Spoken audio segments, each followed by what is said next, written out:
Welcome to another exciting edition of The Ravens Flock. Welcome, welcome, welcome. It is Saturday, June 4th. We are now entering the hot summer season all across the entire world. Whew. I am your host, Jose Casabona, also host of Wrestle Rewind and founder of The Ravens Flock, founder of this really cool channel that you're tuning into right now. And also joining me on my right is... Sorry, that was a fart.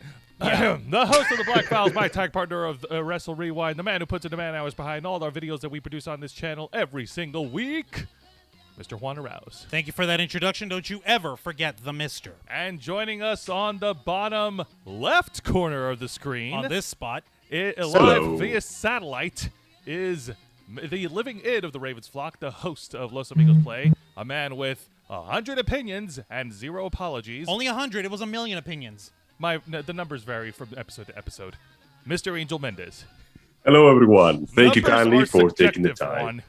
Numbers, unlike my opinions, are subject to change. It's like the stock market. It just violently bounces all over the place. Thank you for your time. And as you can see, after some digging, I managed to find the webcam that Juan graciously granted to me so many times ago. And I am happy to once again be here with my favorite folk to discuss what's going down in the world of entertainment. Absolutely. And much like all our other shows on this channel, we are simulcasting on youtube.com/TheRavensFlock and twitch.tv/TheRavensFlock online. Hit the subscribe or the follow button on the bottom right corner of your screen underneath, well, you can't see it now because Juan just zoomed it away, underneath the X. That X. You don't Right, need this, X, fuck the off. X symbolizing that this is the 10th year. 10 years that we've been doing this, folks.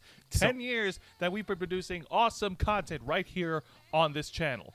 And also hit that notification bell to stay up to date on all of our media content. And, of course, leave your questions and comments down below, and we will answer them during the duration that we are live. I just want to mention a quick shout-out right now. Thank you all for your excellent patience in this time right now. I know I posted a video last week that we were not going to be producing any shows, any content on this channel because we have had to quarantine because the household caught COVID after MegaCon. And I thank you all for your understanding and your patience. And of course, you can Much tell. appreciated. You can tell, as far as a whole, we're not going to produce any content at all. We lied. We cheat. We steal.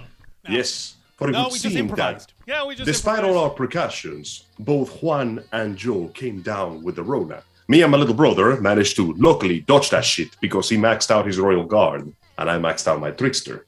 Regardless, I am happy to know that due to their previous precautions and vaccinations, the cases are mild at best. So we can expect this too to bounce back very quickly, and hopefully within a couple of weeks or so, we can return to our previous normal scheduling. You want to know how mild this is? Like yesterday when I took my COVID test, I barely, like by a hair, tested positive. Yep. Huh. Like, folks, you know how if He you just take a framed test, the positive result. you know how if you take a test at school and you get a D-, it's not the best passing grade of all time, but it's still a pass? You got a D- in COVID! Hey man, these make degrees, if you know what I'm saying. Everybody, give Jose a big thumbs up in the chat over No, here for don't his do- D- on COVID. No, don't do Yeah. that. That's like rewarding. That's like rewarding me for like having a pile of shit or something. I don't know. No. We're rewarding you for being really, really bad at having a hard case of COVID. So, Congratulations, Joe. You made it. Everybody, give him a big hand. Hang on, this hand is not big enough. We need a bigger hand. Oh God. All right. So yeah, jokes aside, it's a mild case for me. I'm not getting everything crashing at me at once. I'm actually doing just fine for the most part, and I should be okay in the weeks to come. and I do see You'll Phil survive. Hoffman on the chat, Nikki Bella in the chat as well. We Oh, want thank to you. say hi to you guys. Welcome to this fine edition of the Ravens Flock. And in case you can't tell, oh goodness gracious me, would you guys look at the time? You see what time it is? Oh no. Are you saying Oh yes, It's daylight savings time. even better. It's Morbin time. Right. So, by the Sony, way, Rita has escaped. Recruit a mediocre movie with attitude. Get a Doctor Who actor in there. We need a few of those again. So yes, it appears that the joke has reached the height of possible humor. After months and months of that stupid little meme running the gamut from being the most popular thing that you could find in any trending ever, they caved in, they put the movie back in theaters, and it bombed again. It's even worse. It's so much worse. Basically, what for those of you guys who are not in the know, for those of you who don't regularly consume internet culture and internet memes, in which case, what the hell is wrong with you guys? Enrich yourself culturally. There has been a bad meme going around where folks have been basically trying to trick people into thinking that Morbius, the Marvel Legend movie starring the iconic and irreplaceable Jared Leto, who gave us such iconic roles as the motherfucker who gets his head chopped off by Christian Bale in American Psycho, and the motherfucker who thought that putting a tattoo on his forehead made him the clown prince of crime. He also Morbius. had one Also the very good role in I was going to say Road Runner. Blade Jesus Runner. Christ. Oh yeah, you mean Blade a very Runner 2077. underwhelming, very soft-spoken antagonist? Actually, that role, he did all right in it because... Yeah, he genuinely nailed that one pretty well. Turns out soft-spoken psychopath works pretty well for the guy that runs his own sex cult. Well, broken Who knew? clock, squirrel finds a nut. You know the reference. Yep. Of course. But yeah, point in case, basically, the folks, Morbius. Yep. Basically, the meme has been that this movie is like the greatest motion picture ever, and it's going to spawn the Morbius cinematic universe. And that It made everyone so needs to much watch money, it paid the national debt 3 times over. It 3 has times made over. $1 more billion. My God, that's like praising. That's like hyping up the League of Extraordinary Gentlemen, which would be Sean Connery's final film, and that movie flopped. Pretty much like that. You know, it actually, no, it is exactly like that. It's a dark action movie with a couple of actors who are really trying and a bunch of actors who are not trying at all, based on a much bigger property that has comic books and is based on the dark elements of vampires and that. Yeah, it's pretty much like that. Yeah, the only difference is the other movie had Sean Connery, and that made me want to watch it. Yeah, fair enough. But yeah, obviously, social media ran with the joke of Morbius being the greatest thing that ever made, the most powerful movie since Eat, Pray, and Love with Daniel Frank and Ghibli Studios. And of course, because the suits are Hollywood and a bunch of dumbasses in suits that basically just look at the number and try to figure out how it can go up, they genuinely bought the hype. They put the movie back in theaters. I'm pretty sure they also greenlit the sequel, and the movie bombed again. They put it back. They put it back in theaters for starting this weekend. Over 1,000 movie theaters nationwide have agreed to screen a second airing of Morbius, and it has gone on to make a whopping, astronomical, indisputable, unimaginable $85,000. That is almost enough to make another fanfic. Congratulations! You made the equivalent of a season of Ruby. Okay. First of all, let's not say things we can't take back, Angel. Yeah, let's not. You're right. You made the equivalent of half a Ruby. season of Ruby. Yeah, I was gonna say, let's give credit where credit is due. I would rather watch another episode of Ruby than watch this movie. Yeah, fair enough. By the way, I watched the movie. The guys behind the Morbius movie, wow, they must really, really, really buy into their own hype. I want to meet them, find out what they're smoking, have a smoke, and then smack them. Trust me, this was not the guys behind the movie. This was the executives and the investors behind the movie who basically went, memes are money. Money is memes. Memes line good, money go up, line bad, memes good. More memes. Have a smoke with them, find out what they're smoking, have a smoke with them, and then smack them with their own money. Yes. You know what would be the ultimate end to this stupid joke? What? If the sequel comes out and it's actually good. Ah, that would be fucking ridiculous. If they genuinely took the lessons to heart and they made it into a decent, it doesn't even have to be extraordinary. It just has to be like a 7 out of 10, you know? I don't even need a 10 out of 10. But if it was at least marginally better than the whatever the fuck this film was, then That would be the perfect ending because guess what? I saw the movie. It's bad. I was waiting for that. Did you get your money back? Do you remember that part in the Harry Potter movies where the good guys are teleporting with white smoke and the bad guys teleport with black smoke, and it just turns into this huge blurry mess of special effects? Thankfully, they only did that the one time in Order of the Phoenix. I know what you're talking about. Yeah. The final, the climactic battle. Yeah. Inside the Yeah, the entire final fight is just that. Yeah, That's it. except Good you don't God. have black and white. You have black and more black. You have No, Jared the Leto. bad guy is white. Yeah, come on, dude. Yeah, I and don't they're think both white guys. Angel, I don't think No, serious the black guy turns into white smoke. Angel, I don't think Sirius Black or What? Bellatrix would even want to be in that movie and fight. They wish. No. Morbius turns into black smoke, which actually looks kind of cool when he's fighting just people. But the bad guy turns into white smoke. So it just turns into this big, blurry Dragon Ball Z-esque. The bad guy was played by Matt Smith, the 11th Yeah. Doctor. What the hell happened, man? Well, it appears that Matt Smith has a pretension. He just likes to play bad guys in really dumb movies. Remember that time that he was a Terminator? Actually, no, he wasn't a Terminator. He was Oh, Skynet. sorry. He was Skynet? He was like, for the record, that would I have didn't been, hate that movie, honestly. Like, that would have been, like, just the fact, like, okay, Matt Smith getting himself extra jacked a little bit and Yeah. buzzing his head so that he could be the personification of Skynet, and he doesn't have his British accent in that. He's got an American accent in it. That's That, right. On its own, it's like, oh, God, that's terrifying. So what Juan is That's an saying, excellent so what you're idea. saying is the casting idea for Matt Smith, that was fine, but everything else about the movie sucked. Oh, yeah, no. Matt Smith clearly is having fun with the So role. much fun. Except for Amelia Clark. He's- She's hot. I'm just saying. Hey, I never said she wasn't. But yeah, no. It's very clear that this is one of those movies where Jared Leto is trying. Adam Smith is trying.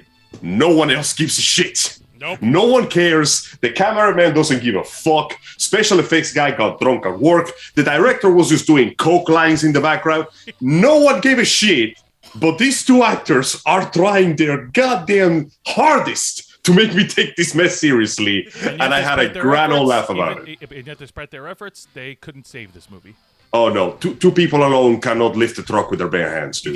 You gotta remember the gross on this is still absolutely abominable. Remember, Oh, yeah. it came out for starting this weekend in 1,000 theaters, and it's made $85,000. That means that at best, you've maybe sold 4 tickets in each theater all across the country. Let me check here. The budget for Morbius was $83 million, which means that this movie made negative 1,000 times the money to make it. Well, in this Can you imagine? Negative 1,000%. Never before seen results. Oh, God almighty. No, actually, no, you got to remember that's for this second release over here. Yeah, They I made know. Some money in the theaters. Okay, let me check the original result. Yes, please. Hang on. The first box office Hi, result Marley was 13. Hi, Oh. Eagle Chick fan, by the way. We did see you guys. Oh. We just wanted to say hi. Hello. Connor, be surprised. It actually made more. The budget was 83 million. The box office was 163 million. So it actually did make its money back. But ultimately, everybody pretty much came down with, no, this movie is just bad. But the memes were so powerful that it came back from the dead just to die again. The DNA of the soul. Can you imagine the irony of this shit? This is Yes. from the character called Morbius, the living living vampire. vampire. That means Well, this let me tell you, motherfucker's Morbius supposed to fucking be dead. alive. And Well- yet somehow this meme won't die. This meme Well- gave this stupid as shit movie new life. How ironic. It really shouldn't have. But yet, here we are. Oh, hello there, Nick Vela. Thank you kindly for joining us today. And yes, I do need time to watch the new Top Gun movie. I am hearing some really good things about it. We also need to watch the Top Gun movie, and yeah, we're definitely going to get around to it. But that being said, wow, okay then. So in its previous release, it actually made its money back in the box office. Hang on a minute. That my number you mentioned, 160 million. Is that domestically or That's global? total. Oh, that's total. Okay. Which is considered a failure in this theater because normally a movie to succeed right now is like AAA gaming. It needs to make enough money to win the national debt or something. Yeah, that's true. sadly like. Here's the thing: Sony doesn't know how to count their blessings. They're over here expecting every single movie, if it's got a Marvel logo on it, to make automatically $1 billion. Now, Not the case. Now, the fact that they didn't put in the effort for this movie for it to be worthwhile is clearly obvious. Not just in the actual monetary budget of it only using $80 million to run, which, that is like penny pinching like a motherfucker. You're pinching pennies so hard you can hear Abe Lincoln squealing. I don't want. No. But the fact that if you look at the numbers objectively, it made back twice its original budget. Look at it that way. You made your money back 200%. Very good. Count that, write it off, move along. So the operation was a success, but the patient died. Still. In a sense that the operation was a success, but we were expecting to turn this patient into a 9-foot-tall Adonis. Instead, he just grew an inch. No, it's actually much more simple here. The operation, this program has failed successfully. Yeah. Oh, God, yes. All right. Well, you know what? I'm sure this movie, Morbius, has its... We're so morbed out. I know. I'm sure the movie has its fan base, its little audience. It really doesn't. I mean, I'm pretty sure there's a small handful of folks who like this movie. They don't. No, they're very morbed out on this, Angel. No, the morph juice has drained. The swamp is dry. Okay, never mind then. I'm morbed. I don't know myself anyone today. who likes this in any way that isn't ironic. I morb myself daily, sometimes twice a day. I don't need to know that, but folks, what do you need think? to morb with us, What do you think of the new movie? And have you got a chance to watch it yet? Let us know in the comments right now. A comment from Nikki Bella. I recommend the new Top Gun movie for all to see. It's way better than the first one. Oh, it's definitely fantastic. I did like watch it's one of those. Top Gun, and that was pretty cool. Apparently, this is one of those few cases that it's like they're calling it the Cobra Kai of movies. Like we brought it back, and somehow we retained the spirit of the original while telling its own story. Apparently, it got so heavy that Tom Cruise specifically got people to work in the movie who knew how to fly planes, just so they could make the stunts as accurate as possible. Barely any CG on certain scenes. Oh, yeah. And Tom Cruise, when it comes to that stunts, he knows exactly what the fuck he's talking about. Almost 90% of all the stunts that happen in his films, it's all on him, his hands. Oh, yeah. Say what you will about the man's insane personal life, but when he puts his money, he puts his mouth. I can respect that. Yes. And he'll prove it once again. The next movie, he's going to be jumping out of a helicopter while falling onto a plane carrying a building. I'm jumping out of a window! Tom, we haven't started filming yet. Oh, Jesus Christ, he just jumped. just turn on the camera and follow him. We'll get a couple of action scenes out of that. You know what, man? If I actually took it seriously and if I wanted to go in that direction, I wish that I were in Tom Cruise's shoes doing all those crazy stunts. Thinking that I wish I went next Tom step will be Cruise's my shoes last. and I was incredibly, impossibly rich. Well, that's it. Also, the camera keeps turning off. I apologize. I don't know what's going You're on with this okay, thing. Angel. You're What brand camera did you get? You probably got ripped off. I got him like an off-brand one. It was made in Mexico. I'm expecting this thing to stab me any second now. Well, Angel, if you had the financial backing of a giant wrestling promotion, say as All Elite Wrestling, then maybe you wouldn't have an issue with your camera. Joseph, I don't know, man. It looks like All League Wrestling and WWE cannot seem to stop doing anything except jumping into controversies and problems. Speaking of which... I know. All right, let's get right into it now. Let's get into the one topic you care about, Hey, pro wrestling. You care about it too. I care about the interest of it, and I'm not trying to into it. Yeah, but before we get into it, I want to thank everyone for joining in tonight. In case if you're first-time viewers or if you need a reminder, we here at the Ravens Flock, we cover conventions in Florida, the anime convention community. We also discuss geek and nerd nerd topics here. We discuss news. We give our take on the matter, and we speak up for you guys and help make sure to make your voice our mission. That we do. It's been 10 years, so why are we reminding them at this time? We're reminding them Because they need sometimes to know. folks pop in and out. Okay, I haven't seen yours truly, Billy, in a very long time. I hope he's okay. I hope he's okay too. Tracy's up on the chat, though. Hi, Tracy. Welcome to the show.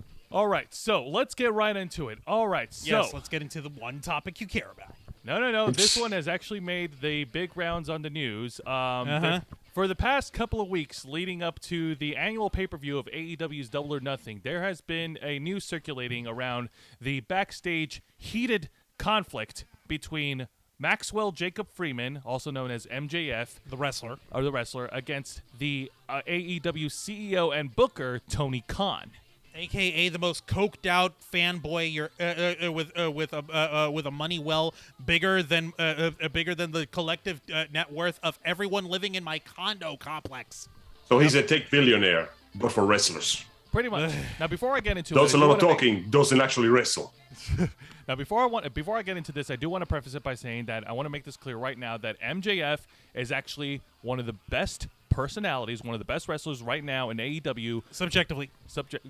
That's my opinion because of how well he blurs the line between reality and fiction everywhere on screen, in social media, live during press conferences and fan events and all that stuff. Like if you meet him, he will fucking be an asshole to you and say something assholey to you, and you cannot tell if that's him playing the character or if that's him in real life. One of the most famous examples was that there was a child who came to meet him at an autograph signing a year ago, and the guy didn't want, and MJF decided he wasn't going to sign this child's autograph.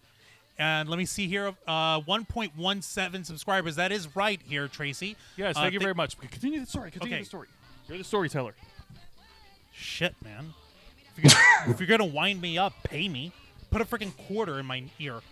Anyway, No, your insurance has consumed the quarter. Also, you're Now it's time to talk about other people that have no insurance. Yeah, Wrestlers. I'll sing later. You can pay me my $5 then. So, MJF decides he's not going to sign the autograph for this kid. The father of this kid actually berates the guy and berates him in front of all the other wrestlers. And MJF, very loudly, very proudly, both in person and on social media afterwards, simply responded by saying, "Fuck them kids."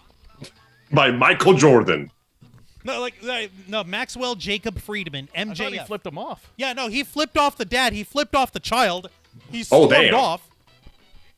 So, last weekend, when All Elite Wrestling was having their annual pay-per-view called Double or Nothing, held in Las Vegas, Nevada, he was scheduled to make an appearance for a fan meet and greet with autograph signings, photo ops, the works. He did not show. Yeah. Wow. And then the news started pouring out from all the other dirt sheets, from PW Insider, from Sean Ross Sapp from Fightful, and from Wrestling Observer Newsletter, that MJF had purchased a plane ticket to go across the nation To return home to Long Island, New York. To return to Long Island, New York. And people were speculating if he was actually going to leave and no show the pay-per-view, or if this was all a big stunt. So what ended up happening after many, many hours of speculation, MJF actually showed up. His match with Wardlow was put on first, and he did the job. He wrestled Wardlow in 7 minutes, and he was squashed horrendously. 10 powerbomb slams. 7 minutes. 7 and he got the minutes. powerbomb combo. Yes. Are you telling me this man just walked in and the other guy grabbed him by the waist and then just turned him into a piece of meat that he just tenderized all over the field? Really? Yep. Yes. For 7 minutes straight, whipped the ever-living shit out of him. Was that wrestling or a BDSM session? Yes. Yes. Christ. And then 3 nights later, AEW Dynamite held their next live event over in Los Angeles, California. Their weekly Wednesday night show in Los Angeles, where they had Warner Media and Discovery Channel executives present during the event. MJF came out and cut a promo, and this, I'm gonna say this right now, one of the best wrestling promos ever. Okay. In history. Now, I would like to actually take a moment, if it's all right with you guys. I'm not going to put the video up, but I would actually like people to hear what MJF says. It's a little 7-minute tirade, but The fact that this guy goes on unscripted, uncensored, and like we said, with actual executives of Warner Media, who's the parent company right now of TNT, the cable television network that hosts AEW Dynamite. Actually, it's actually TBS. TBS, whatever. Okay, TBS. TNT, the Turner Company. They own the Turner Company, which broadcasts All Elite Wrestling on television. This is the guy's promo. I would like to present it to you guys completely uncut. Absolutely. Let us know if you could hear the audio really well. They should be able to hear it just fine. Angel, we're gonna keep it quiet. Okay, go ahead.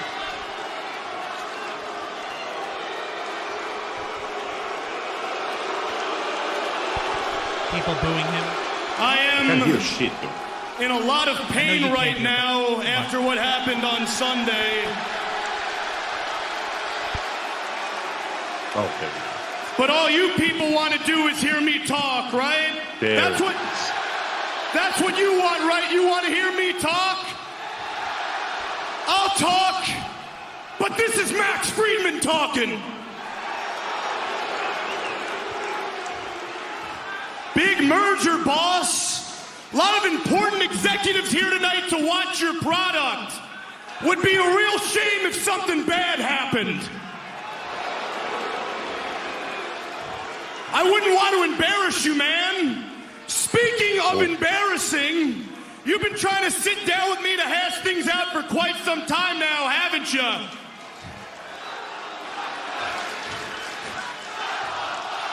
Well, guess what? Too little, too late.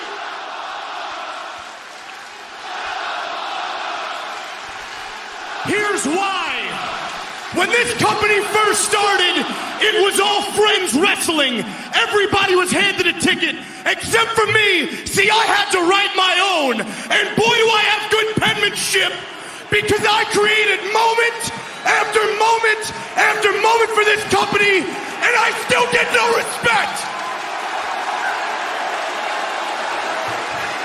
Nobody is on my level. No one. Everything I touch turns to gold. There is nothing I can't do.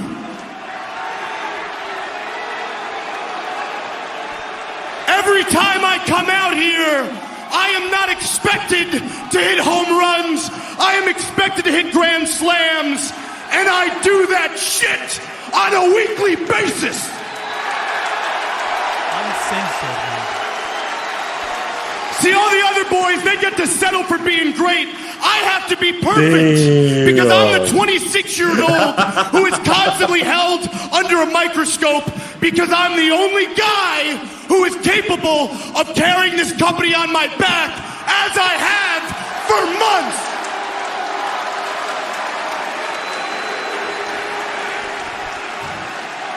It's funny I hear boos, but I also hear clapping. That's interesting. That's interesting. Where were you guys? Where were you guys this whole weekend when you were calling me an unprofessional piece of shit? I'm just curious. You're not the only problem. No, it's the boys in the back too. Because the boys in the back all want my spot. Well, guess what? You want my spot, you can have it. Because I don't want to be here anymore. Now let's talk about you fans, huh? You people call yourself fans. You're not fans. You're uneducated marks. You sit there on your phones, tweeting out your opinions like they're worth a damn. Let me explain something to you people. You don't know shit.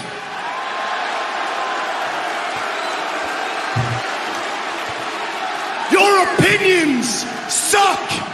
Your opinions change at the drop of a dime, and then you pretend your new opinions are the same as your old. For example, man, I always knew MJF was a good wrestler. Really? That's interesting. Because last time I checked, you guys pretended I sucked in the ring for a long time. And why is that, huh? Because I'm not untrained like all your faves? Because I don't pretend to watch New Japan? Because I don't dump Because I don't dump my opponents on their head? Because I'm not reckless? What is it? Is it because I'm not chasing star ratings, guys? What is it? How could I possibly be the best? Well, newsflash, I am the best! I'm the best in the world! Because I'm the only guy who makes you feel. And unlike all those boys, I don't gotta do a bunch of bullshit to get you there.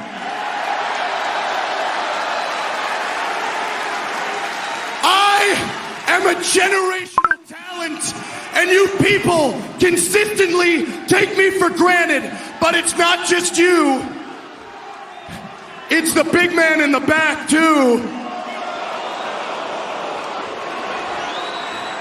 Here's something you guys can't take for granted. Here's something he doesn't want you to know. Do you guys know who the second biggest minute-for-minute draw is in this entire company? Nope, you wish. It's me! It's me! And if you don't believe me, do me a favor.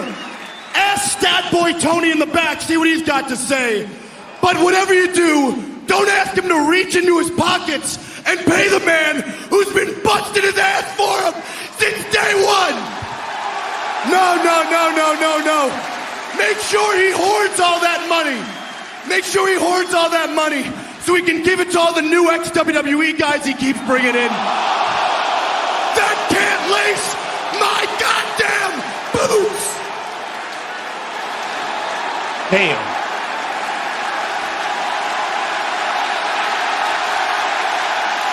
Jesus Christ. Hey, boss! Would you treat me better if I was an ex-WWE guy? See, maybe you don't get it, man. Here's the problem with you, boss. You got a position of power in a wrestling company when the only position you should be assuming is behind the guardrail with all of them. I don't want to wait till 2024, but you don't listen to me, so allow me to make it a little bit easier for you. Tony, I want you to fire me. Tony, don't count me down, you piece of shit! Shut your mouth! Look at me, Tony. Look at me. I want you to fire me. You fire me!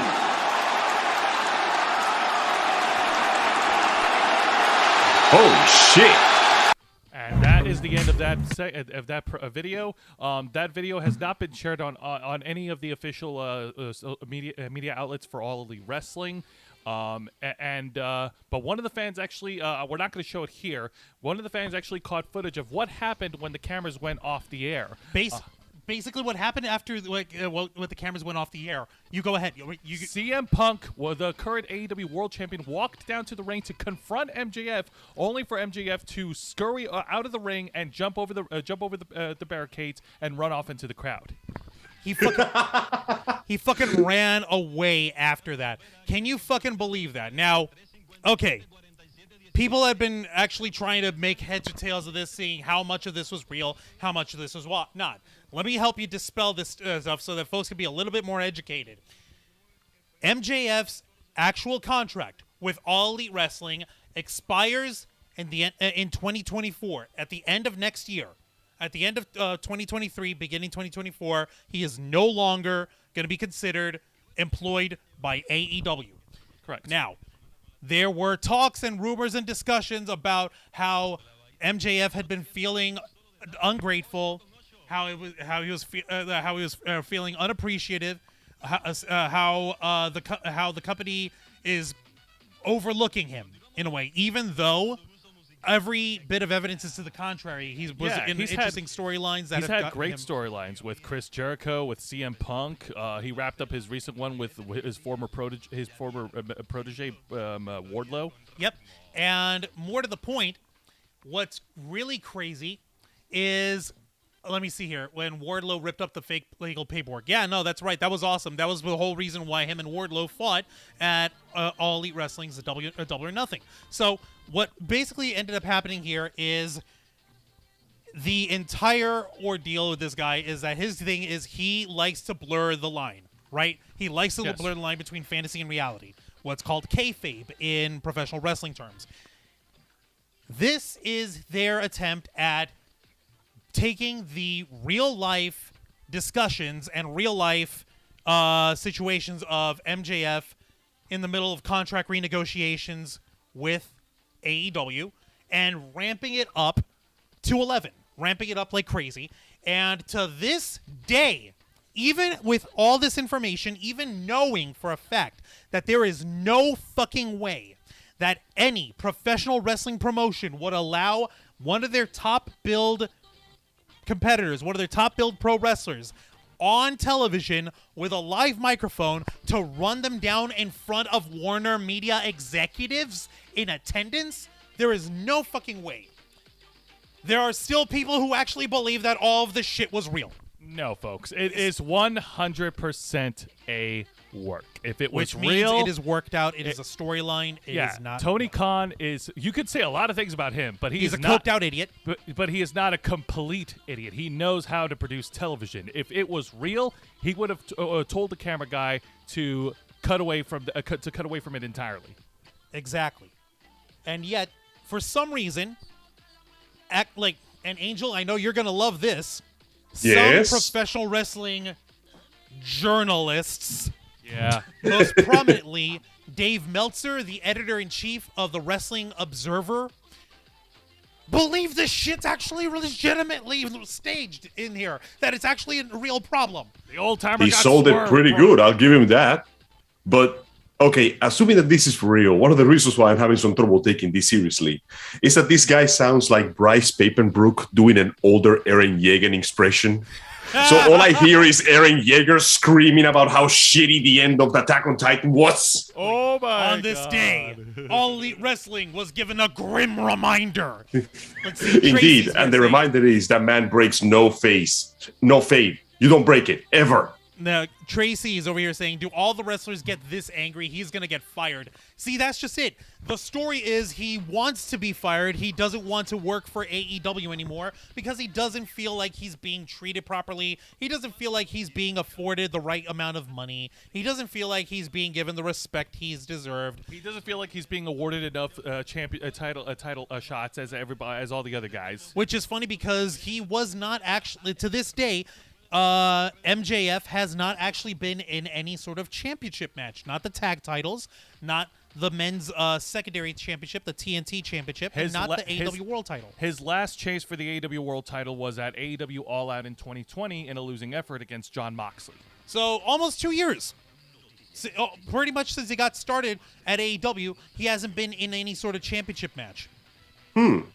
So So he's basically saying, you're not giving me enough attention, even though my job is literally to be the best that I ever been in the history of ever forever, but you're not treating me like I am the best that's ever been. So fuck you, fire me. As far as this is concerned, yes, we do need to indict Dave Meltzer for actually believing that this is real, considering that Meltzer has been reporting on wrestling news for decades. literal, actual decades. The man is old enough to be my father, which would be hysterical because if he were, I'd be equally embarrassed by the guy. Oh no, Tracy's over here saying the audience didn't like him. The audience hated his guts right at the beginning because you have to remember, he came in as the bad guy in the last match that he was on 3 days beforehand. So last Sunday at the pay-per-view Double or Nothing, he was the bad guy in the match between himself and Wardlow. He got his ass whipped, and people were celebrating. Yay, the bad guy got his ass whipped. Wardlow wins. MJF was sent kicking and screaming, right? Yeah. So when he came into the arena, people were still booing him. If you heard the actual crowd, they were chanting, "Shut the fuck up, shut the f-" They were telling him to shut the fuck up. They were. But they by really the were. end, they were oohing and eyeing and holy shitting at everything that MJF had to say. Pretty much similar to to draw 11 years ago. Much similar to 11 years ago when CM Punk cut the infamous pipe bomb In Las Vegas. In Las Vegas. So just weeks before WWE's Money in the Bank, where he would win the WWE World Title and leave the company. In storyline, Damn. that is. Yeah. Now, and of course, so yes, this is all a big work, and AEW has doubled down on it recently by removing MJF from their main website. He's not even featured on the alumni page, and they have pulled his merchandise from their merchandise shop. So wait, they went as far as to pull his merchandise? Yes.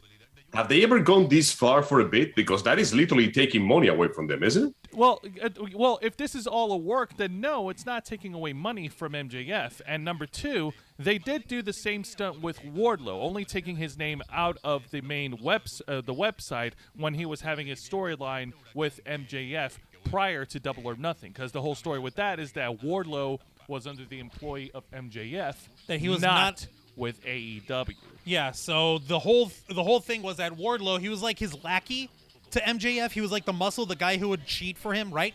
And he didn't. And Wardlow thought this whole time that he was working directly as an employee for AEW. But MJF's like, oh no, your contract's with me directly. But if you want to be free of my contract, you have to do this. You have to wrestle this guy. You have to this guy. And then if you beat all of this, then you can face me at Double or Nothing, and if you win, I'll release you, and you can have your own contract with AEW. You can make your money for yourself. I don't control it at all. You're free of me. So naturally, it's a story of exploitation. It's a story of an arrogant asshole and one dude who's big and muscly, who was also a bad guy. But we see that he was being mistreated by his buddy, by his compatriot, and so righteous vengeance was had, and then this came up.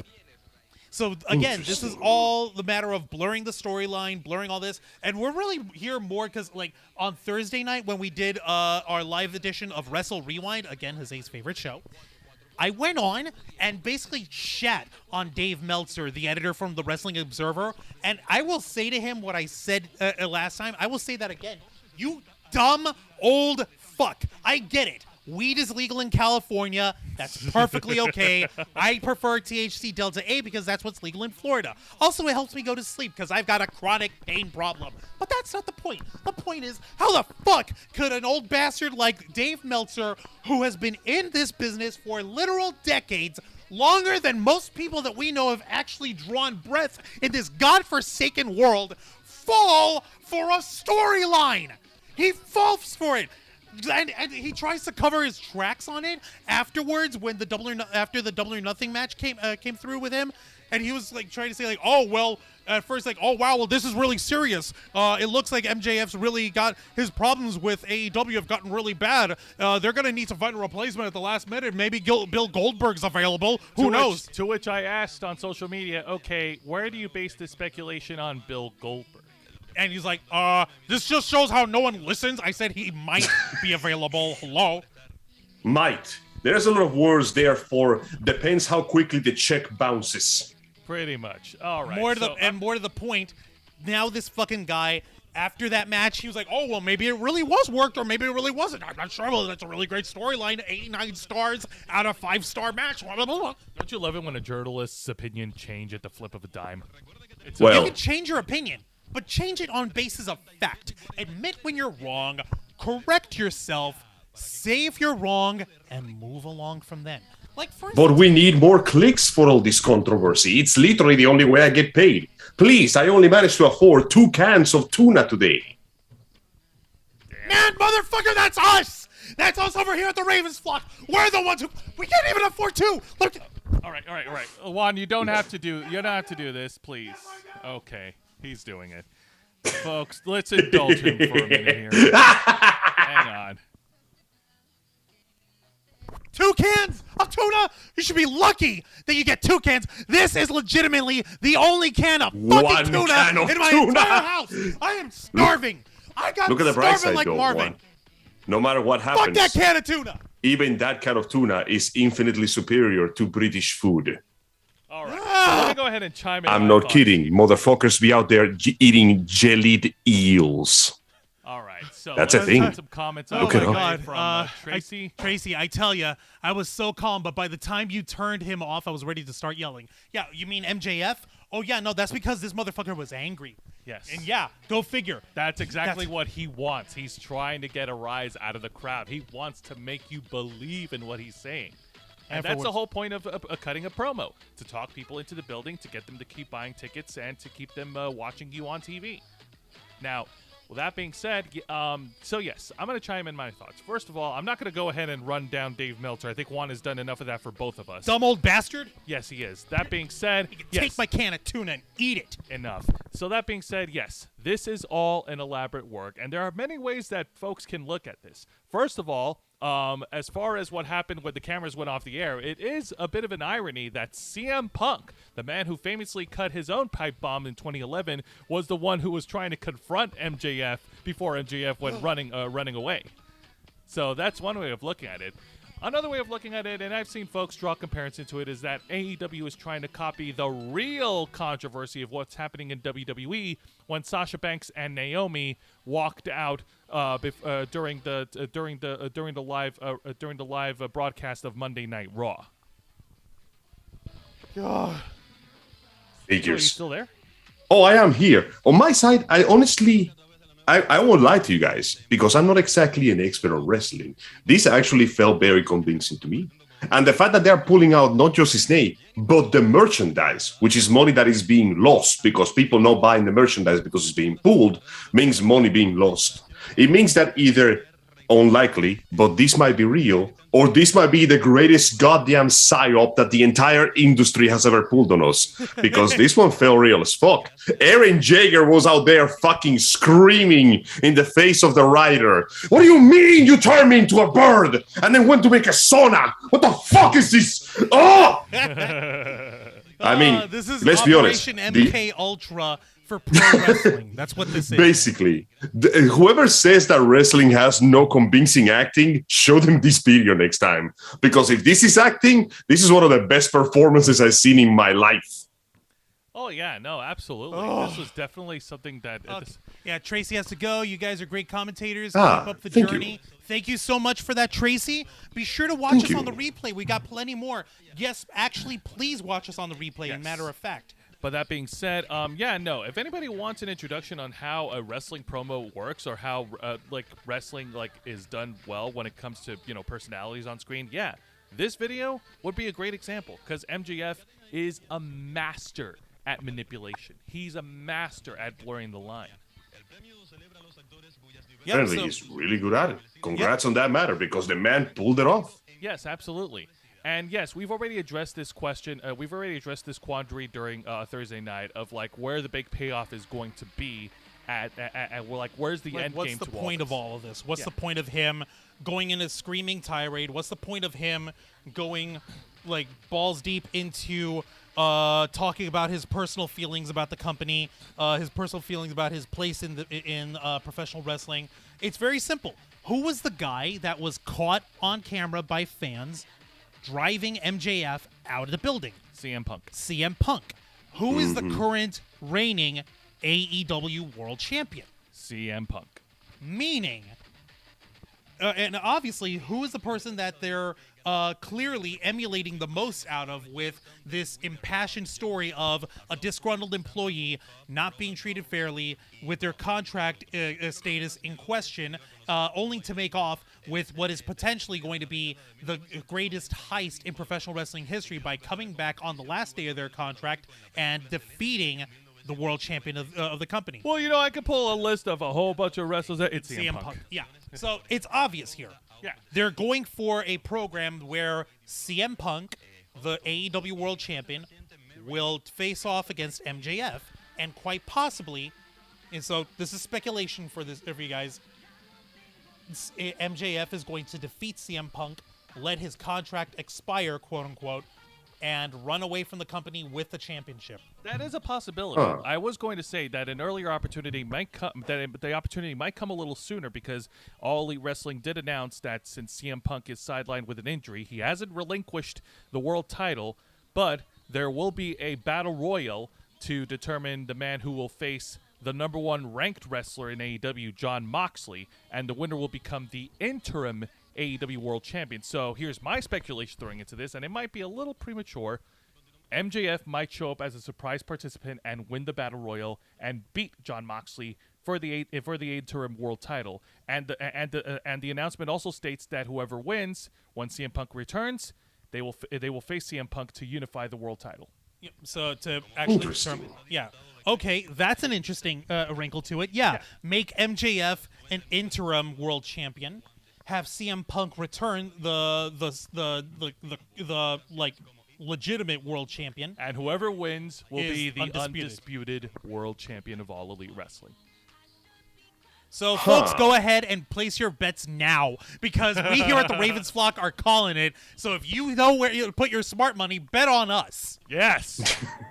We just know everything now. But that being We're said, basically predicting all this shit very easily. we could right now we could just simply say that yes, this is all elaborate work, and a lot of credit goes to MJF and also to AEW for producing this freaking thing. It's amazing. It's pretty awesome. Damn straight. So yeah, color me surprised now. What? So what you're telling me is, in your professional fan opinion, that this is building up to the big kahuna where both he and CM Punk team up together to grab the big belt and basically run off. And we're starting building it with the idea of get the crowd of their feet, basically pull them by the seam of their pants with a bit of good old tasty controversy. And then when we least expected, surprise, it was actually planned all along. Something like that. Pretty much. Pretty much something like that. Don't forget, their next annual pay-per-view is All Out, and they usually hold it on Labor Day weekend in September in Chicago, Illinois. CM Punk's hometown. CM Punk's hometown. Oh, see, now that adds fuel to the fire. To my theory, to my speculation. Of course he would go there to receive the field power bonus. However, that speculation is only contingent on how long CM Punk will be sidelined with his foot injury. That immediately. Wait. What's up? What if the foot injury has already healed? By September? What if the foot injury is nowhere near as serious as we think he is? And it will lead to yet the dramatic... What was that moment when a wrestler was in a wheelchair with his leg on a cast? And then he took off the mantle and the leg was just fake and he just got up to start wrestling? What was that one? Was that Sting? Was that Bret Hart? Who That was it? Bret Hart. I'm pretty sure it was Bret Hart. WCW, right? What if we do a Bret Hart Yeah. and CM Punk shows up hobbling on the ring, holding the medical forms and a fucking IV drip colostomy bag, only to go, surprise, take off the fucking pants and just run into a ring and start beating the shit out of people with a wheelchair? That'd be hysterical. That would be funny. I pay for that. That That'd be would worth just throwing the funny. cash in. Like, you know that if you throw a real chair in the middle of a crowd, a fight breaks out. It's the law. Yeah, the Boondocks taught us that. But if It's you like- throw a wheelchair into a crowd, that's not going to start a fight. That's going to start a slaughter. That's It going to be activates the hysterical. N-word moment on everybody, Indeed. no matter indeed. what color you are. Now, folks, I know that not everybody comes in on this information when it comes to the Ravens Flock purely for pro wrestling. But But I'm sorry, I had to bring this up. It's it's his show after all. Love you. Yeah, well, you know, your favorite show is the Black Files. You don't see me making it obvious. No, I'm saying this channel, all of this. Oh, is okay, their show. yeah, I know. I know. You said earlier that Wrestle Rewind was my favorite show, and It is. And I'm like, yeah, well, the Black Files is your favorite show, but you don't hear It me is. making it obvious. It is. No, you are missing the point. The Wrestling Rewind is your favorite show, but the Ravens Flock is your show. Okay, I appreciate that. Thank you, Angel. That being said, Which I'm means sorry. he's twice as arrogant as I am. Oh God. That being said, Gentlemen, I'm sorry. This the is something entire that- bandwidth spent on this show is roughly 3/4 the size of my ego. But I'm sorry. But yeah, no, Give me a I'm second. sorry. This had to be talked about on this show because much like how CM Punk's promo in 2011 opened the doors for a lot of opportunities to get actually like mainstream media and eyes outside of the wrestling bubble to focus in on WWE, this could also potentially get like mainstream media and more eyes onto the product of AEW. It would be a good way to get the crowd back into it. I mean, work with me here. You guys seem to know this better than I do. What are some of the complaints that the public has about WWE right now? Not the business, but the shows. What are people complaining about the WWE, most? Not AEW. Either one, actually. Let's go Very with both. simple. Very, very simple. Not enough wrestling actually happening in the matches. The matches seem to be putting through really crappy storylines. And Okay. and there's more talking and very bad wooden acting. I am facing you directly this way, Jose. The bad framing Also, bad cinematography, bad framing, not inventive. Also, aside from the WWE Undisputed Universal Champion Roman Reigns and the Tag Champions the Usos, not all the champions in WWE are being treated well. With Hmm. respect and everything. So I see. Yeah. So characters and players not being treated properly, bad actual work in of itself. Essentially, it doesn't feel like it's the reason why people. What if this is their way of trying to challenge that? Build up a powerful storyline, drop some solid fucking acting. Because let's be honest, that was some damn good acting. No. Everyone stop. Angel, hang on a minute. Are we talking about the same promotion? Because I was talking about AEW. Yeah, I know. What if this is a challenge against that? Okay. You confused us because we were talking about WWE. Yes. AEW, on the other hand, the only problems they have is just the the women's division not getting enough TV time onto their on their programs and in pay-per-view. there's also the problems of like a lot of the stunt guy wrestlers such as Darby Allin and Jeff Hardy continuously trying to kill themselves over and over in matches and having bigger, crazier, higher matches for just regular weekly television. Also, the roster is horrendously bloated. And so is their Too many people. And so is their cash flow. They are burning cash. You may or may not remember the like last week, or no, the week before, we talked about Kenny Omega, who is a wrestler for AEW, who is also apparently the in charge of AEW's video gaming development division. Oh, burning Christ. $80 million on a $20 million budget for their video game, and it's not yet even come out. Also, I'm showing over here Alicia Sauter. Hi, Alicia. How's it going? She says, all I know about wrestling is Danhausen, but I am down to listen. Well, you're clearly very well blessed with many good, healthy bones and teeth. Oh, yes. We and know you about have incredible, impeccable taste for the incredible Danhausen. He's very nice. very evil. Alicia, I recommend that you rewind a little bit so you can know what we're talking about here with AEW. And yes, we know about Danhausen. Danhausen is part of AEW. He's very nice. Interesting. Yes, indeed. So it looks like AEW is trying to build up to a big, solid storyline, something to put themselves on the books per se. After all, for all the problems WWE had, their storylines during their golden age are some of the things that the fans remember the best. Could it be that AEW is trying to do the same thing, build up to a conflict, establish a tragedy? Well, here's the thing: AEW like draws in numbers, but they don't draw in like big million numbers like the WWE do, despite their horrendous programming. So this promo would be a good way to get more eyes on the product to increase their viewership and increase ticket sales. Yeah, I mean, when you think about it, when I ask you guys, the big fans of wrestling, what were your favorite moments in wrestling, you usually tell me of an event. The usual like moment in the storyline that caught your attention. If I ask you about AEW and your only answer is, it doesn't really help.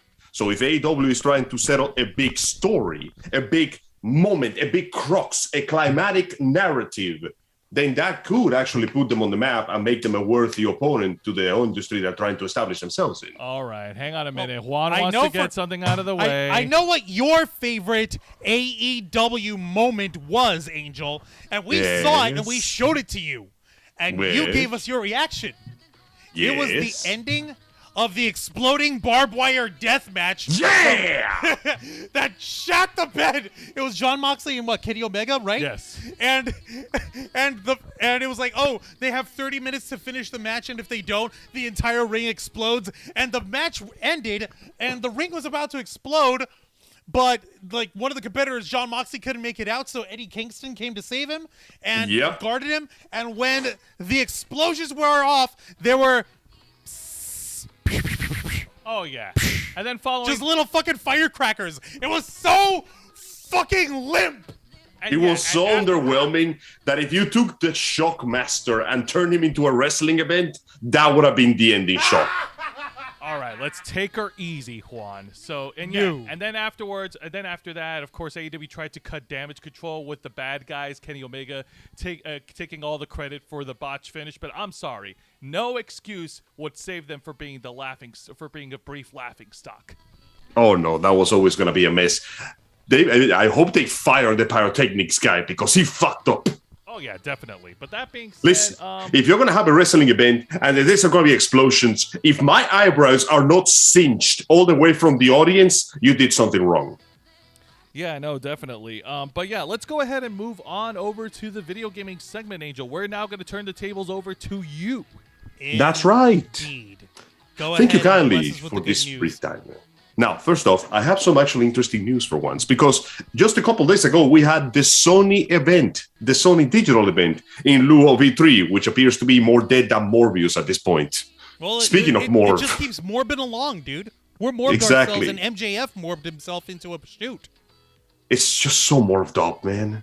Anyways, we had the event, and the event actually had a couple of interesting announcements that I'd like to discuss this time.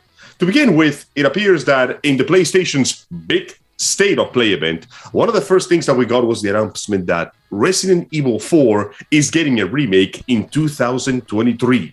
That's right. After the ecstatic success of Resident Evil 2 and Resident Evil 3 remakes, we're getting the big one. The one that redefined the franchise for years to come and created 1,005,875 shitty imitations. Resident Evil 4. Don't Of you mean course. 4 Resident Evil? 4 Resident Evil, Leon remember S. that from Kennedy's back in the Bizarre days. Adventure. Now, this has resulted in a bit of fear in the fandom, because they are worried that they might lose the tone of the remake. One of the reasons Resident Evil 4 was so fun is because it was basically a cheesy B horror action style movie, and they're hoping that they won't make that too seriously, that they don't take away the joyous cheese that made it what it was. Overall, what little we saw looks beautiful. I mean, let's be honest, kind of hard not to. It's the Resident Evil engine. That thing works like fucking magic. And somehow they made Ashley prettier. Oh, well, that's nice. How? Yep. I encourage you to watch the trailer later so you can check it out. Aside from that, in an interesting thing that I wasn't expecting to see, we're getting Stray. You get to play as a cat. That's it. Meow. You're a cat.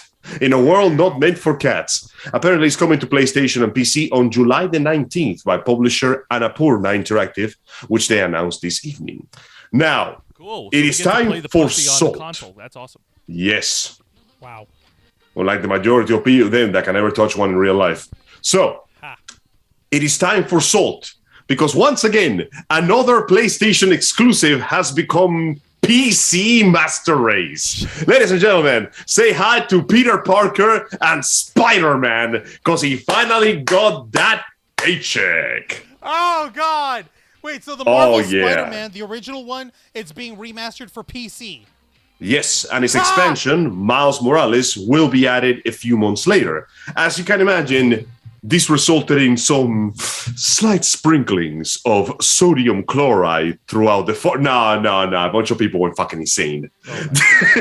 Were there, God, Angel, fucking Angel, myth. were there fires? Were there riots? No, the protests were fiery, but mostly peaceful. For real, though, a lot of people just kind of lost their shit on this one, as it is to be expected, because it looks like right now, there's not much of a reason to get a PS5 anymore, even as Sony announces that we'll be getting a PlayStation 5 in the future. No, sorry, a PlayStation 5 Pro in the future. Oh my What? god. That's right. Sony has recently revealed that the rumor that the PlayStation 5 Pro might in fact not be a rumor after all, which means that on top of the original PlayStation 5 being borderline impossible to obtain without selling your kidneys and your first child, you now have the PS5 Pro. We don't know anything else about it. Oh, goodness. Those fuck... They have no clue. What the hell is wrong with these guys? Okay, legitimately, the folks at Sony have a freaking shortage problem when it comes to the regular-ass PS5s. Yep. Now they've got the nerve, the gall, the unmitigated hubris to The try to cojones. voice the PS5 Pro on people when the fucking PS5 is harder to find than the Loch Ness Monster? Oh The my PS5 has become the new Atlantis, an ancient city filled with pressure, thought to be lost at sea by Poseidon. But in slightly better news, Capcom decided that it's time to earn their keep. Juan, I just dropped the trailer on your chat, and I would like you to play this for our beloved listeners. Give me a second. Go right ahead. Yeah, go right ahead. Let me see if I can find you. Where is you? Here is you. Would you like me to try to share this with the folks, with the people? Yes, I want them to see this because I want you guys to see this. Full screen it and show it to everybody. All right, that's fine with me. Just a moment. I'm going to do a thingy. Here's a thingy. Stop it. Where's the thing? Where are you? This is how you folks know that we're going to share some fun. Here we go. And I said, here we go.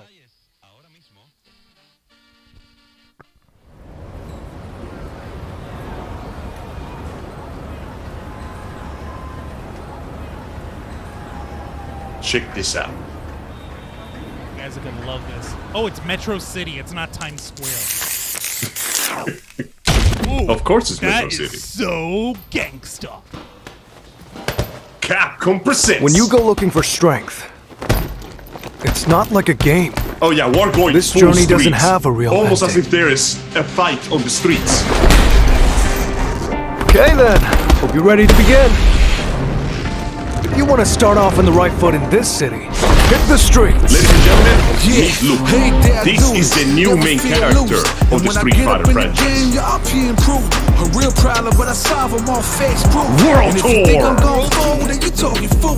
Yeah, y'all wanna win? Let me spin, boy. I done some Major super Hager. fly like I'm hanging off the rim, boy. We got motherfuckers with threats. And I put on for my city from the intro. Fight! And for the So street. yeah, check it out. We have a Oh, Chun-Li. third-person like world he's the best like girl. brawler. Quiet, the best girl's on. It started from the ground up, trying to get it wound up, channeling it in itself and moving up and down. Crossing over, passing around, I'm on the time. Oh, that's right, baby. Called Ryu is now Canon Ryu. When I get out on my knees, Also, notice that the clothing he's wearing is similar to Oro's robe. There's always the way, no, good, vibes, and be this good again.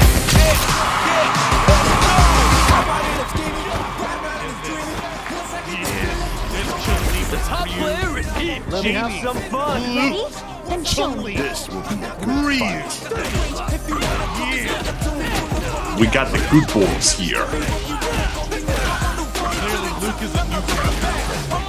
He actually showed up near the end of Final Fantasy. Sorry, what am I saying? Street Fighter V Championship Edition, but it really didn't do much with him, and he honestly looked terrible.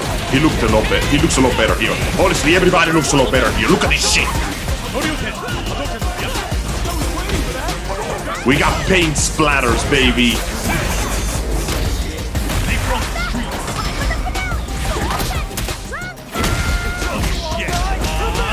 This is our destiny. My secret art. What's Oh yeah. Street Fighter VI. Oh yeah. That is pretty dope. Wait, there's Welcome to the new world of Who fighting. is this? Kimberly, what is this? Oh yeah, this is just something they just dropped. They gave us a lot of very tantalizing hints to something that might happen. So yeah, Street Fighter VI, after a somewhat lackluster first reception, it came to a big roaring trailer with lots of little features and lots of new Paige things. Vaughn. Oh shit, and Adriana G. Everyone's going nuts. Yeah, it's so good. And it would seem that they're introducing a bunch of new interesting mechanics to it. To begin with, as you can see, it looks like I discussed this with brother Kyo a few days ago on Twitch. Yeah, They're discussing the Brother Kyo, he's idea. the best. He's a cool dude. So they're mentioning the fact that apparently we're introducing new mechanics and new things. They're doing something like Street Fighter 3, where the new cast is going to be on the forefront, but we still have the classics in the background because, you know, you can't let go of the classics. According to the most recent results in the PlayStation blog, they're introducing some new mechanics known as the drive system, whereby sacrificing certain amounts of drive meter, you can perform different maneuvers. There's a drive impact that can absorb your opponent's attack and splatter them against the walls. A drive parrier to deplenish your opponent's attack and replenish your own gauge. The overdrive art, which is a special move that turns into a super combo. The drive rush, which is a moving forward attack from a drive parrier. So you cancel the parry into a rush, and the drive reversal, which lets you do a counter attack when you block your opponent's attack. So you got a bunch of new options to work with, and to help the newbies, there is something called the new modern control type, which allows for newer inputs. As you know, Street Fighter works on the idea of having 2 lights, 2 mediums, and 2 heavies, right? Right, yeah. Yep. Right. So this one, they're going to simplify it a little bit on the style of dual DNFO Pro, where you have one button for the special moves that you move with the control stick, and then you use all the other moves to do the basic combos. So essentially, we go a little less Street Fighter, a bit more Marvel versus Capcom, if that sounds familiar to you. No, It does. This sounds very familiar, and kudos to them for introducing a new dynamic in the gameplay. So that's It's called They're Evolving. Yes. And it's Yeah. important Oh, for speaking of video games to evolving, evolve. the tagline for this game project is "Your moment, your fight." One of the game modes that they introduced is called the World Tour. They really didn't explain much. All they're saying is that this is a single-player, immersive story mode that pushes the boundaries of what a fighting game is and allows you to leave your own legacy within the Street Fighter VI with your player avatar, which means that now you get to make your own OC Do Not Steal and play your perfect Street Fighter fanfiction. Ain't that dope? That's pretty cool, man. So- Yeah. Overall, I won't lie, fighting games are not really my thing, but I am really liking the way this looks. You also notice that they changed the features of some of the characters. Ryu and Chun-Li actually look a little bit like their nationalities. The one drastic change is the fact that Chun-Li is no longer voiced by Laura Bailey. She's voiced by the voice actress of Suki from Avatar: The Last Airbender. So she's got talent. Here's to hoping to see what she does with the role. I could live So with what do you that. guys think? How are you liking this so far? Dude, I'm liking this pretty fucking well, and the way everything's animated, the way the graphics look, and of course the gameplay and all the new characters. Yeah, I'm very hyped for it. Street Fighter 6, yes, give me more of that shit. Yes, So indeed. cool. Just from the glimpse that I got from the trailer on here, and I could tell the folks on the chat were excited on it. They loved it. I see Adriana G. I love that character. The girl, that's Chun-Li, by the way. She's the OG. Like The Mega first Mama. lady of fighting games. Exactly, and saying hi to Paige Vaughn over here. Thank you. She's a part of the mod squad here. Gotta love them. Let's see here. And yeah, Nikki Billa was talking about MJF. The thing he wants everything given to him on the silver platter, on a golden platter. Yeah. No, like that's the. I know you got more for us over here, Angel. Go ahead and Oh, I certainly do. put it in my veins. So there's something else man, here we got for time. those who are classics of the oldies and the goodies. Because it would seem that once again, the man who saved Final Fantasy before will save it once more. Give me a second so I can get my hands on the video. Normally, I don't do trailer showcases here, but I kind of wanted us to see this together. Because after all this time that I was saying, man, I would like Final Fantasy XIV a lot more if it was single player, it looks like my wish has become true. The man who saved Final Fantasy before is going to save it once more. We just played 3 videos on our channel. Now we're going for 4. Damn! Nice. Smooth. But yes, it appears that the writing team of Heavensward, Yoshi P, and Masayoshi Soken, the man who made the music for Final Fantasy XIV, are all working together for Final Fantasy XVI, and the PlayStation Showcase dropped another trailer, which I would like to enjoy with our beloved viewers now. All right, Give that's me just a perfectly second. fine. Yeah, give him a sec. All right, I've got it pulled up and I've got it ready to roll. Yep, I see it. They call it the Dominance trailer. The Dominants, because those who control the Icons are called the Dominants. All right, I'm gonna go ahead and play it full volume over here, Angel. Sounds very dominating. Enjoy. Sir.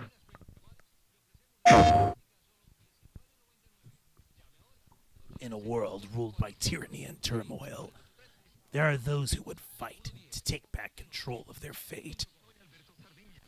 Who are we? What are the dominants? The power we wield, I'm just gonna lay it this. wears away at our very being. It breaks us. It unmakes us. That its immaculate aspect might reveal itself. That's The Garuda. icon. We haven't seen her since 14. There's going to be another war, isn't there?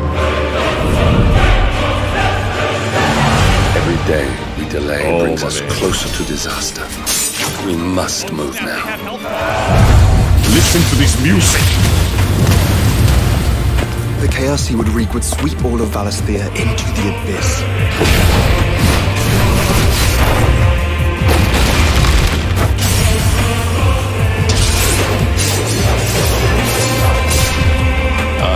unite the dominants, that we may bring an end to the strife, and found a new order to see us unto tomorrow.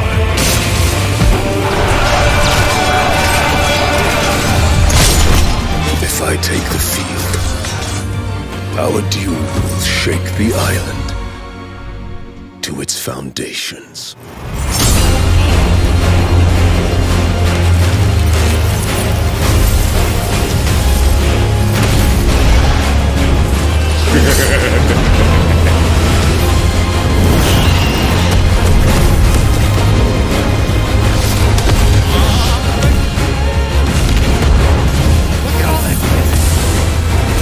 Oh yeah, no. We have summon fights, and they look like a fighting game now. There will be losses, it is true. Yet for every citizen who falls, another can be bred.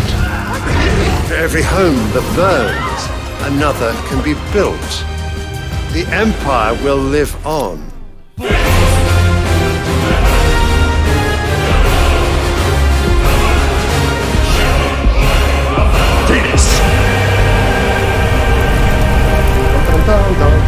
Final Fantasy 16. That is. Hold on. Awaken, child of fate. Look at that shit! Ifrit. Oh god damn! That is Summer really 2023. cool. Oh man. Oh Oh boy. ah! Well, I hope the Squeenix fans are going to be patient for one more year before it comes out. Son Honestly, of I don't mind waiting. Speaking of Squeenix fans, our resident fan K-Storm was watching Hey, Kay! underneath the screen over here. Holy shit. Yeah, I It used was to fight good, wasn't it? Now, Final Fantasy is no stranger to putting focus on the idea of the summons, but it looks like the main story of the game is going to be all about the summons, as there is people who are avatars to the summons themselves. And yeah, this looks fucking dope! Now, being said though, during the brief snippets of gameplay that we notice, the main character is seen using multiple powers. The implications for those who already have those powers are unpleasant.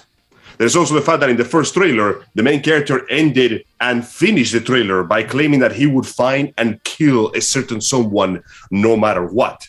So it looks like we're taking some cues as well from the gameplay of Stranger of Paradise. Speaking of, I've been playing Stranger of Paradise. Sage is fucking broken. Oh, the gameplay is fantastic. And the story is surprisingly more deep than I expected. Like, they are taking this 100% seriously with the whole chaos. But no, the game is great. The gameplay is great. And it had the misfortune of come out at the same time as Elden Ring. So it was completely overshadowed. But overall, I recommend it to anybody who is a fan of action and or Final Fantasy. But enough about that. Let's talk about this. Yoshi P is saving the Final Fantasy franchise again because he put sex on it. Oh, What the baby. Oh, we're going into the rated R section, aren't we, Angel? Listen, there was a man and a woman naked, shoulder to shoulder with one another. There was some Final Fantasies in there.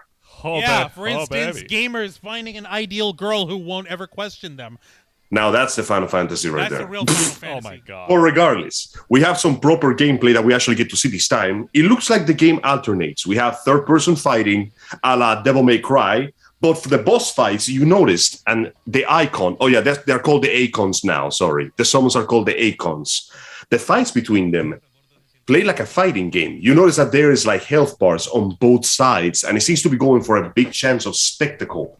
But for once, I am not worried. Because not only do we have the best writing team and the best director, they got the guy who directed the combat of Devil May Cry 5 to work on this game. So I am really, really excited because this might be what 15 failed to be for me. Wacky Wahoo combos? Yes, Wacky Wahoo Final Fantasy Pizza Man. But, Angel, what about all the drama, all the emotional elements that make up a video game? Oh no, there seems to be plenty of that in the game already has plenty of that. Your little brother is Joshua, and he holds the power of Phoenix. Somebody wants Phoenix. And you notice how the logo has the Phoenix and Ifrit fighting each other. What if you are Ifrit? The enmity of ages. Wait. What if Joshua is Ifrit? Who knows? Who knows? We don't know. knows? We'll find out next summer. Also, So yeah, we got In the chat, Sorry, right, real quick, Adriana's saying that she used to play Street Fighter in the arcade. Used to fight the first edition where you would deposit a quarter to play at the corner store. Oh, yeah. Yes. Me and Juan, back in the day, before we would walk over to our Taekwondo classes when we were kids, we would also stop at a cornerstone and we would play the arcade game, whether it's Street Fighter or whether it's Marvel vs. Capcom. There goes our change, buddy. Yep. Damn right. Gatorade But yeah, after apparently practice? Nope. Not even one. no time for that. So yeah, it looks like right now they specialize on the idea of working on the combat so far. Supposedly, the idea is fire versus fire. Phoenix is the fire of life. Ifrit is the fire of destruction. So the implication is that since Joshua is your brother and he's the one holding Phoenix, you are the Ifrit, which means that this game expects you to kill a 12-year-old boy. Murder! It's educational. It's violent, but mostly violent. Storyline, Jose. Yeah. More important, now, we don't know the specifics aside from the little snippets and bits of story, but there's clearly some war and politic. And I'm willing to give them a shot because the guys who wrote Heavensward, the entire story of Heavensward is you mediating a terrible warlike conflict between two races that has been taking place for 200 years or so. So they know what they're doing here, which means that, once again, unlike 15, we might get some proper war, some proper politics, some proper drama, some proper combat. Listen, I'm not saying 15 was bad. I'm saying that it was a massive disappointment to me. And this game might be what I wanted from 15. I hear you, Angel. And trust me, I'm also excited and I can't wait to see it. Just remember, Angel, I'm pretty sure there are lots and lots of Final Fantasy 15 fans who will argue otherwise. Yes, we call those people wrong. Okay, Angel. Contrary to your belief, that's simply an opinion. It cannot be proven right or wrong. We could say that the video game wasn't developed quite well. We could say that the story was disappointing, but to say that it was objectively horrible or bad, I mean, like, let's call a spade a spade. It was a game. Was it enjoyed? Yes. Was it enjoyed widely? Not really. But there were still people who enjoyed it.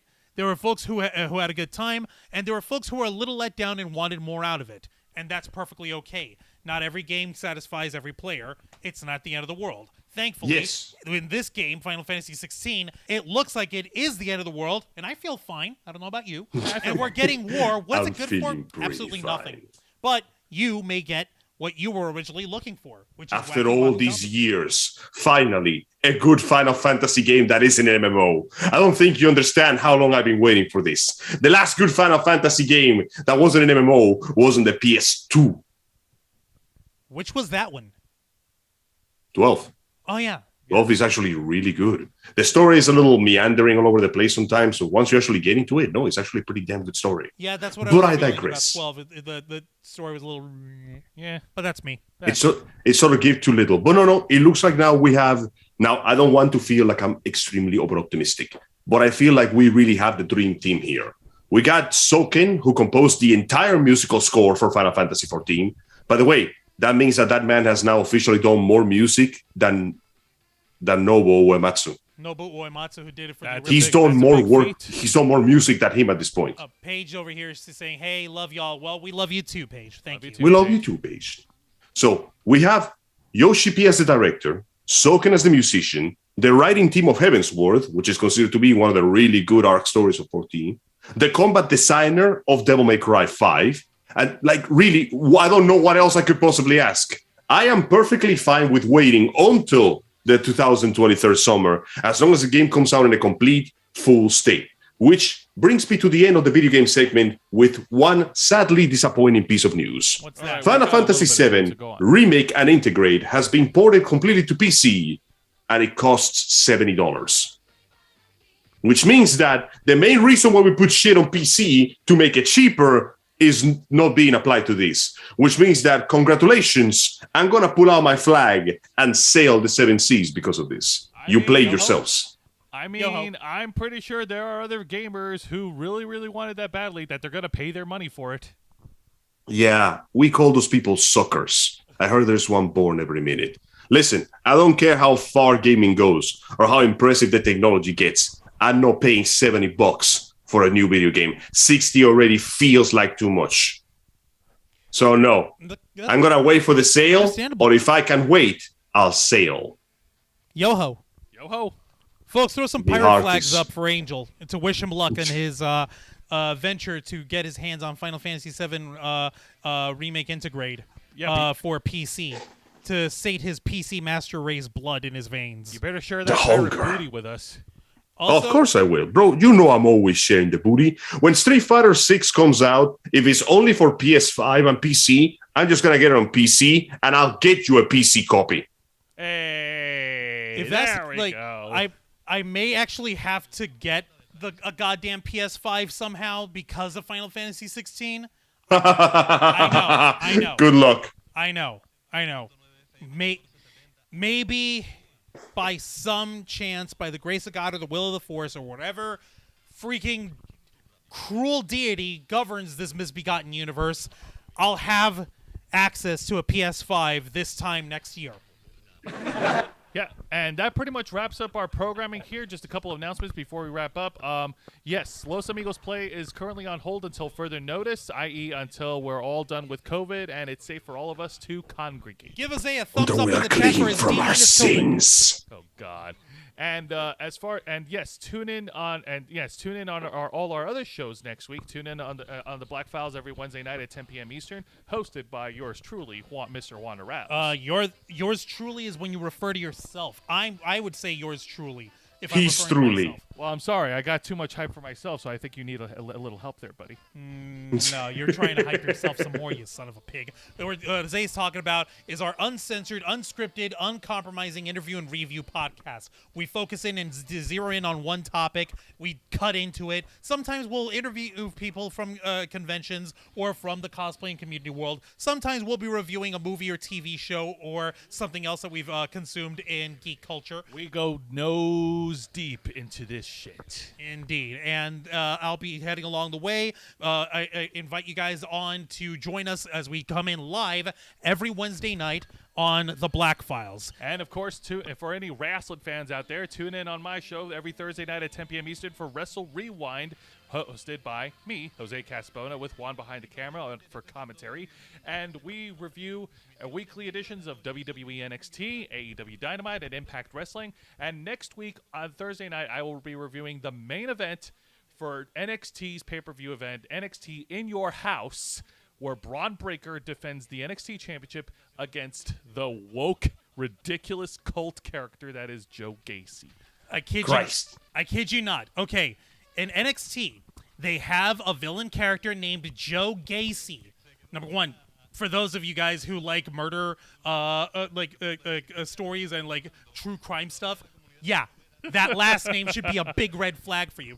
And he comes off as this guy who he preaches all about how being inclusive and being like social justice and being kind and being accepting of everyone, and yet he's got a cult of druids to do his bidding. What kind of fucking preacher has a cult of druids?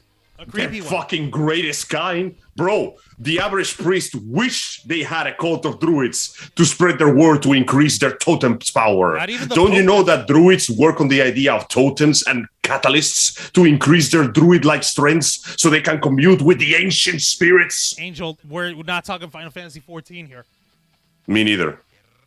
Fuck. The point is, that's the main event for In Your House. I will be discussing it next week. And, of course, tune in on our main show, The Ravens Flock, every Saturday night at 7:30 p.m. Eastern, whether we're all here or whether we got to call Angel via his undisclosed location. We are here every Saturday night to talk about everything that goes on every week in the world of news and also In the world of geek culture. News. Everything we do here on this channel is all part of our creed to make your voice our mission. With that said, Juan, plug us away. One last thing. When Angel does come back, when can you take the reins, Angel? And what show do we watch you on when you're taking the lead? When my friends stop dying in front of me, we'll be resuming the show Los Amigos Play. We play video games, do commentary, peanut butter galleries, and usually completely fuck up my stylish rankings. Currently, we are playing Devil May Cry 4, and we will continue to do so as soon as Juan and Joe and everyone else in there are healthy enough to do so. The show itself goes from 5 p.m. to 6:30 p.m. Eastern Standard Time. And I hope that when it does begin, you will be able to join us, so you can have the double feature of video games and the Ravens vlog, one right after another. Angel, I'm proud of you. You did all this without ever needing our help or us. I to know. intercede. For once, I didn't fuck up the timing. Perfect. Awesome. All right. Now, with that being said, Juan, plug us away. I don't mind if I do. Thank you very much for watching this week's live stream edition of the Ravens Flock, hosted by Jose Casabona, Angel Mendez, and yours truly, Juan Arouse, as we guide you through the latest news in nerd culture, geek culture, pop culture, everything in between, and we strive to the truth of the matter and work ever so diligently as we have since 2013 to make your voice our mission. Tune in as we stream live every Saturday night at 7:30 p.m. Eastern Time, simulcasting on YouTube and Twitch. Hit the subscribe or follow button and be sure to ring that notification bell to get all the alerts on all of our programs, whether it's the Ravens Flock, Los Amigos Play, Wrestle Rewind, or the Black Files. Be sure to join us for all programming of the Ravens Flock. Like we said earlier, to make your voice our mission. Yes, like, subscribe, hit the follow button, hit the share button. Watch our old stuff. We've been around for a very long time. We have interviews. Paige. Merci. Thank you very, very much. You guys are ending. It sucks to be me. Sorry, Gene Rick. We saw that you're just coming in just as we're wrapping up. But catch us on the replay right here on this channel. Definitely. When you're not so busy, catch us on the replay. Rewatch our old stuff. We've been around for nearly 10 years. We had interviews with voice actors from some of your favorite animes, from performers, from anywhere in the U.S. and even Japanese singers. We've had all sorts of hijinks and fun. Join us on this and help us get those numbers up. We're counting on you. So until next time, folks, continue to follow us on Facebook.com/The Ravens Flock, Twitter.com/RavensFlock13, Instagram.com/The Ravens Flock Online, Twitch.tv/The Ravens Flock Online, and of course, remember to hit the subscribe button and the notification bell right here on our flagship platform, YouTube.com/The Ravens Flock, humble home of the Black Files, Los Amigos Play, Wrestle Rewind, and the Ravens Flock. Also, I'm seeing V's channel. Oh, I didn't catch you live. It's okay, V. We're wrapping up. Catch us on the replay over here. We won't be. You won't be disappointed. We won't feel bad, and we're not going to hold any hard feelings. Just watch us. All right. Share us. Get to know us, as we like to get to know you. All right, folks. That pretty much wraps up another exciting live edition of our flagship show. Can't do the rock and roll voice this time, but I will say it still with passion and feeling. Nerds watching all over the internet, we are the Ravens Flock, and we are